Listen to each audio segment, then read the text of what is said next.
Assalamualaikum warahmatullahi wabarakatuh. Nama saya Afif Hanan Arayan. Saya daripada Dua Ibnu Nafis.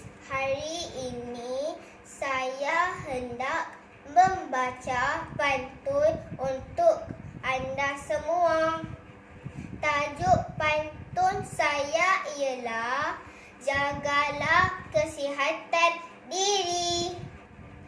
Dari kukuk pergi ke banting, bawa ragi di dalam raga. Tidur cukup sangatlah penting, bangun pagi lebih bertenaga.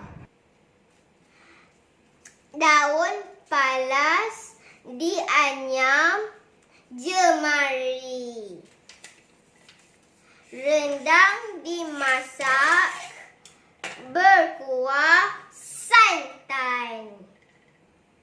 6 gelas air sehari. Minumlah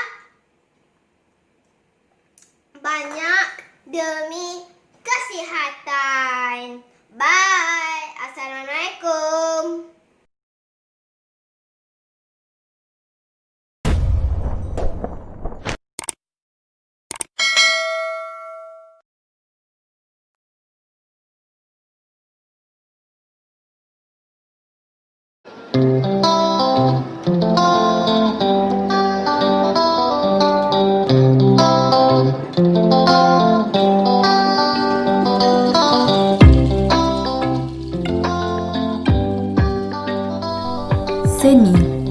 Seni adalah sesuatu yang tidak asing lagi dalam masyarakat. Terdapat pelbagai jenis seni, antaranya adalah seni muzik ataupun seni suara. Ianya sesuatu yang indah dan menenangkan. Seni bina, seni lakonan, hujan. Ini angkat kain jemuran. Hujan dah turun.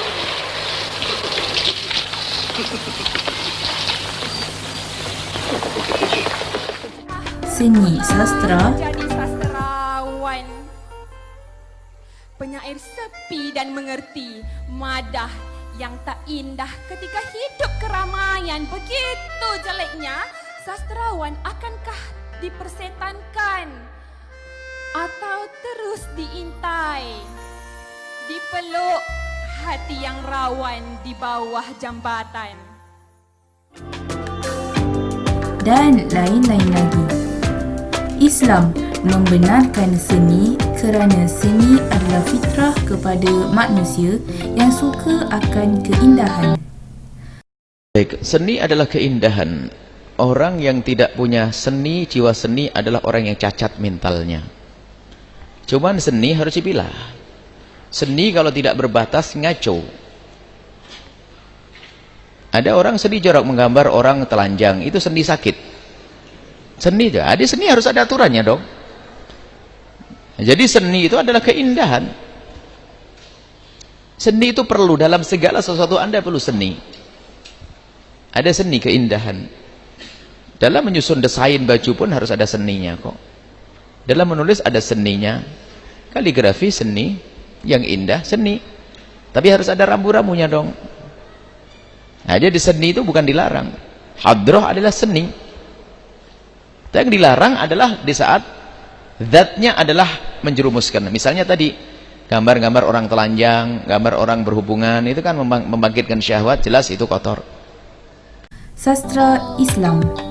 Sastra Islam dapat memberi dukungan yang positif dalam perkembangan umat Islam. Sastra Islam ini mula dirasai pada awal dekad yang ke-50. Ini berpunca kerana arus pergerakan kebangkitan Islam itu sendiri. Saya bisa diobati dengan sastra. Istriku, kalau mendung hitam sudah di atas kepala, jangan larang hujan turun ke bumi. Kalau angin bertiup dengan kencangnya, jangan larang daun-daun kering berguguran. Kalau senyummu selalu mekar dalam hatiku, jangan larang aku tetap setia dan rindu pada.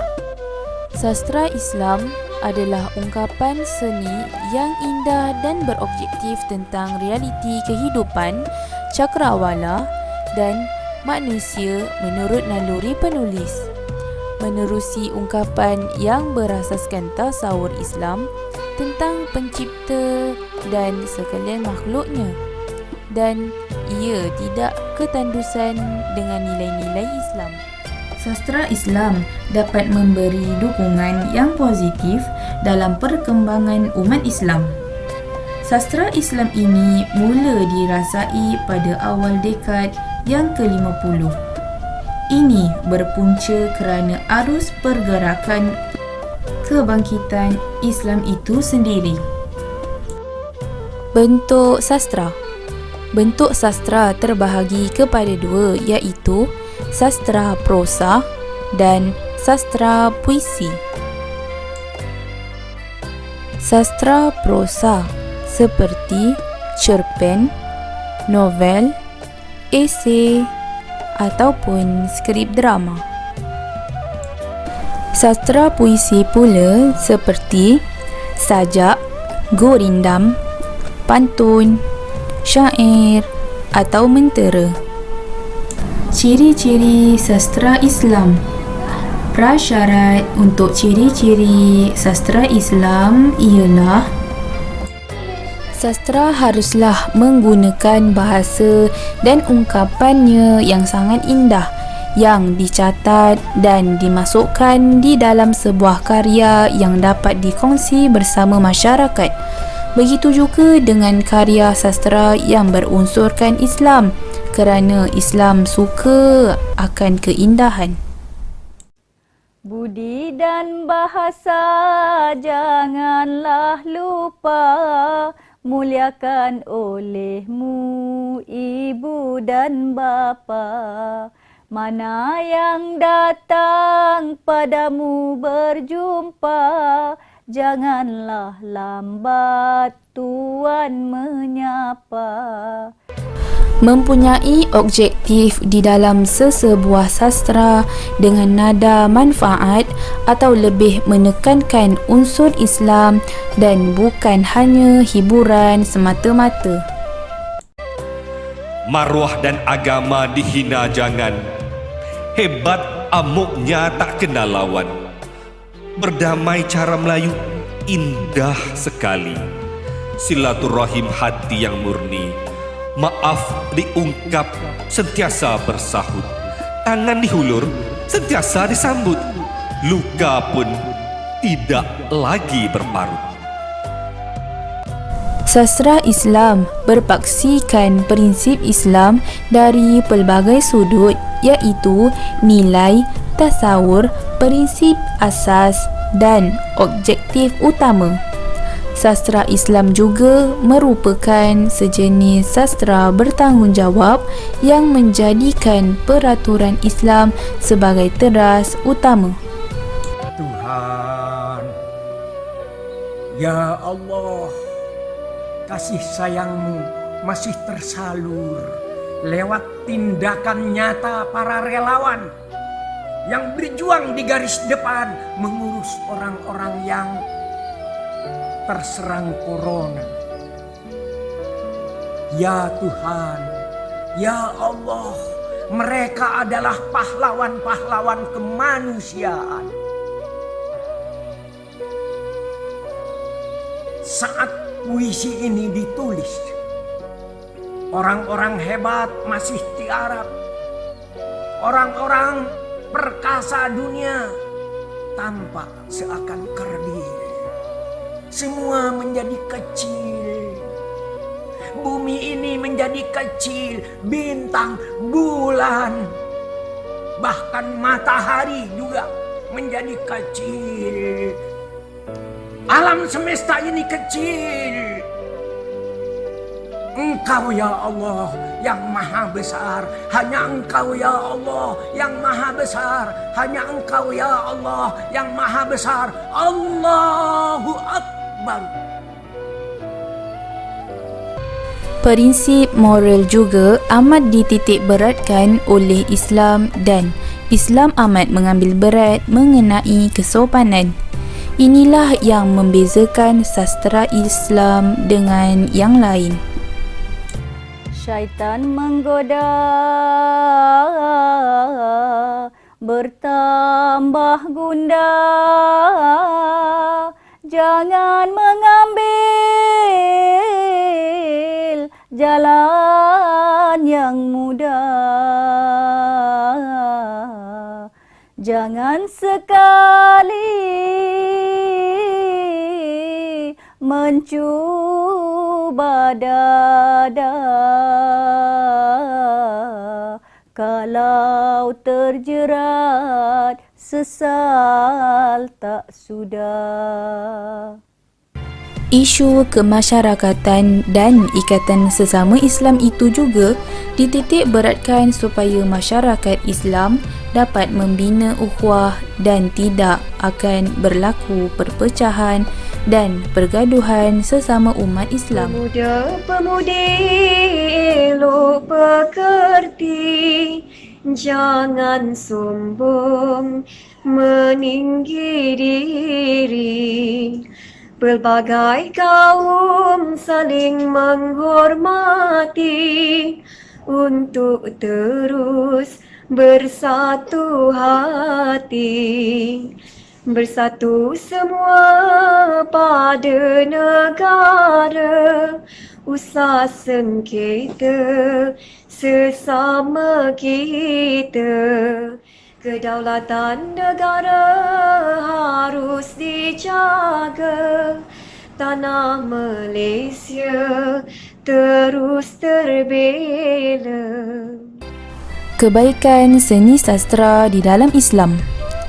Seni sastera di dalam Islam dapat menuangkan pengalaman tauhid dan memangkin perubahan di mana dengan cara dan gayanya yang tersendiri. Sastera selalu berfungsi sebagai sumber daya dorongan yang kuat ke arah perubahan sosial dan budaya. Selain itu, sastera di dalam Islam juga adalah platform untuk dakwah kerana sastera diungkap dengan bahasa dan kata-kata yang sangat indah. Oleh itu, mereka tidak akan berasa dakwah secara paksa, akan tetapi dengan sifat alaminya mereka yang akan bergerak sendiri menuju ke arah yang benar dan lebih teguh. Seterusnya, sastera Islam juga dapat menyampaikan perkara-perkara yang positif dan bermanfaat dan dapat menambahkan lagi semangat umat yang mendengarnya seperti kata-kata motivasi, kata-kata hikmah dan sebagainya. Tokoh sastrawan Islam Ibnu Tufail. Nama sebenar Ibnu Tufail ialah Abu Bakar Muhammad bin Abdul Malik bin Muhammad bin Tufail Al-Qaisi Al-Andalus. Ibnu Tufail dilahirkan di Guadix, sebuah tempat di Andalusia atau Spanyol pada tahun 1105. Ibnu Tufail meninggal dunia di Morocco pada tahun 1185 ketika beliau di dalam lingkungan umur 79 hingga 80 tahun. Ibnu Tufail telah memperkenalkan wadah dan dimensi baru dalam menyampaikan falsafah melalui genre novel yang turut merangsang minda kita untuk berfikir. Gelaran orang barat terhadap Ibnu Tufail ialah Abu Bakr bin Tufail. Beliau adalah seorang sastrawan Arab, novelis, ahli falsafah Islam dan juga beliau adalah seorang ahli perubatan. Hasil karya beliau seperti karya novel yang berjudul Hey Ibnu Yaqzan.